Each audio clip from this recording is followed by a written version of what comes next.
Well, good morning. It is a beautiful morning out today.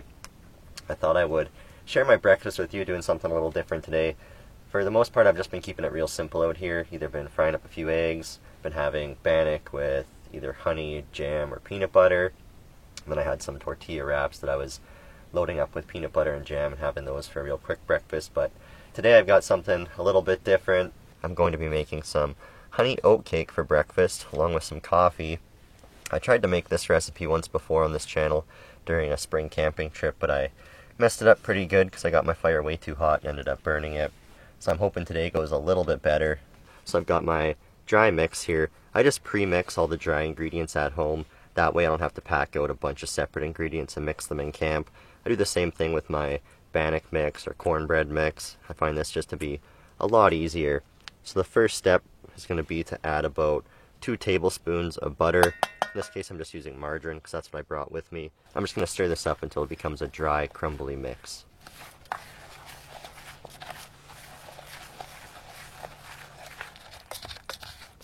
So right there is about the consistency you want, until that butter is nice and broken down, thoroughly mixed in. Now we can go ahead and add our water. When you add your water, you want it to be cold, and I just add a little at a time, and then mix it in. That way I'm not getting the mixture too wet. If I add a little at a time, I can really control how much liquid ends up in here. I think I'll just put another little splash in here.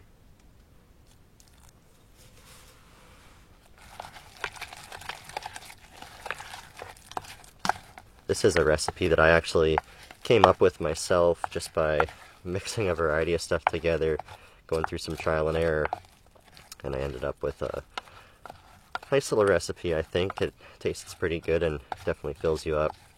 So this is kind of the mixture we're looking for, almost like cookie dough, where it's wet and sticky. You want to make sure that it holds together pretty good. That's about where we want it. So the next step is just going to be to grease up the pan that we're going to cook this in. Again, I'm just using a little bit of this margarine. Just give it a nice thin coat all over.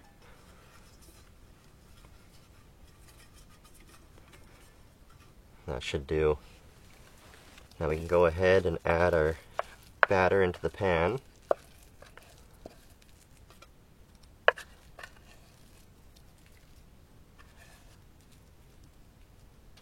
Now I'll just use my spoon and pat it down so it's about, oh, maybe 1/4 of an inch to 1/2 inch thick throughout the pan.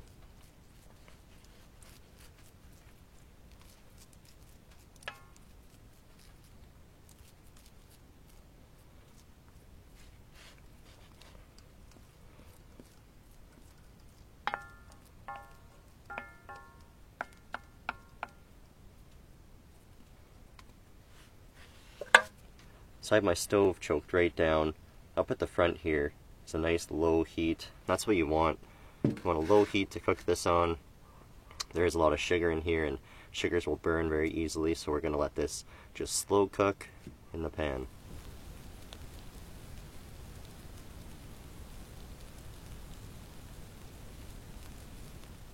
As soon as this stuff hits the pan, it just smells so good.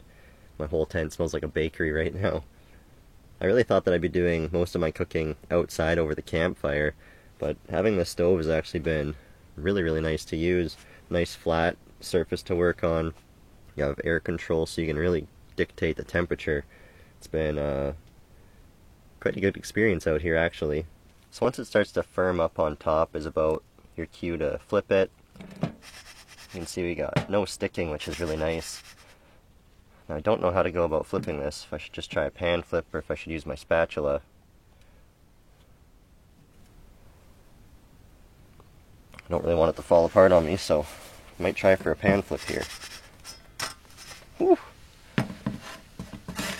So we did get a little bit of burning here. Not too bad though, easy enough to work around. So we'll let this go for another few minutes until it's cooked all the way through. Once a wood sliver passes through here, and no batter sticks to it, that's how you know that it's done. So right here I'm calling it good. Take it off the heat, start making coffee. I put about 3 cups of water in my little kettle here. I'll get that going. Once it comes close to a boil, then we can add the grounds. While that gets going, we will add the last ingredient to our oat cake here, which turned out pretty good, minus that little bit of burning on the bottom side. So the last ingredient, of course, is the honey. This is a little bit cold from sitting in the tent here. We'll get this spread on.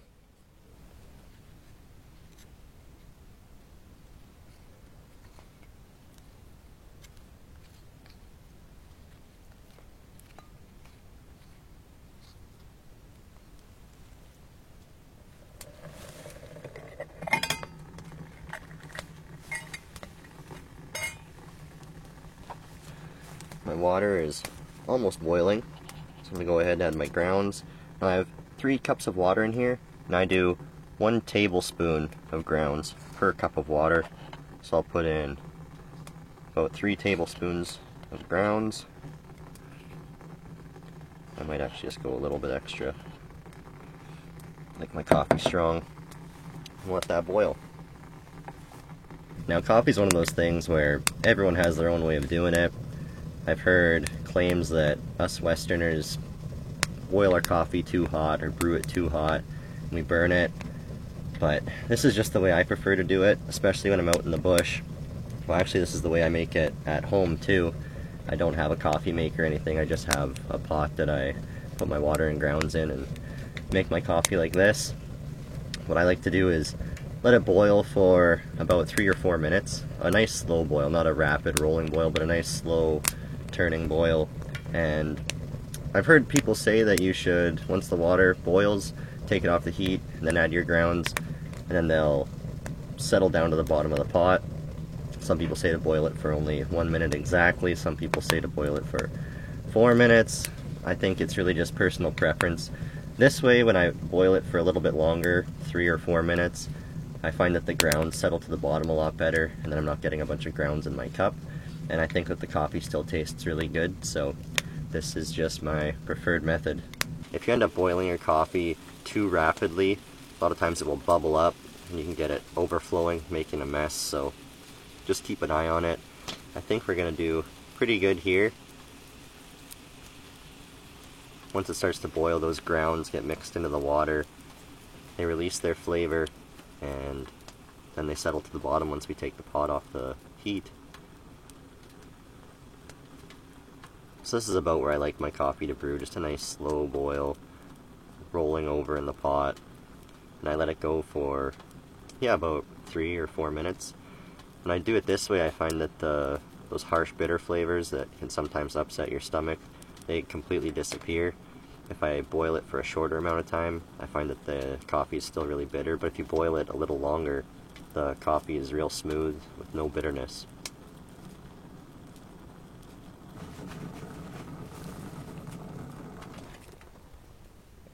After I take my coffee off of the heat, I let it sit for about a minute or so. Then I just add a little bit of cold water to it, about a tablespoon's worth.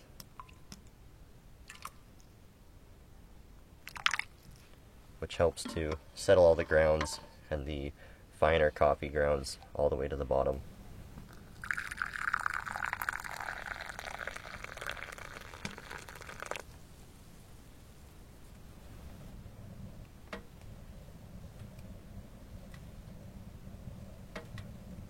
Now, because this is a sticky honey mess, I'm going to eat it with my spoon here.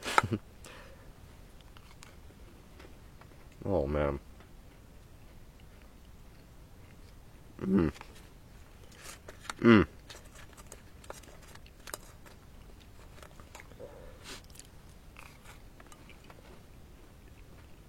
Oh.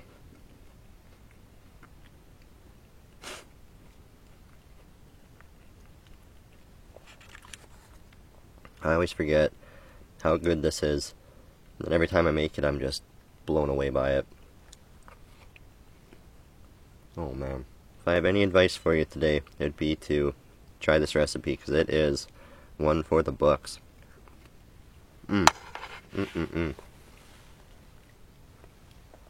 Can't forget to pair it with a nice cup of coffee.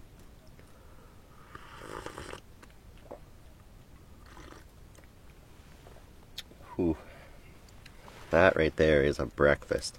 Usually this makes enough for 2 breakfasts, but I don't think that's going to be the case today. This is tasting way too good. I'm definitely going to eat all this. Wow. That hits the spot. Well, folks, this has been a real tasty breakfast. Hope you guys enjoyed watching me make it. Definitely recommend you give this a try. I appreciate you watching, and I'll see you in the next one. Wow.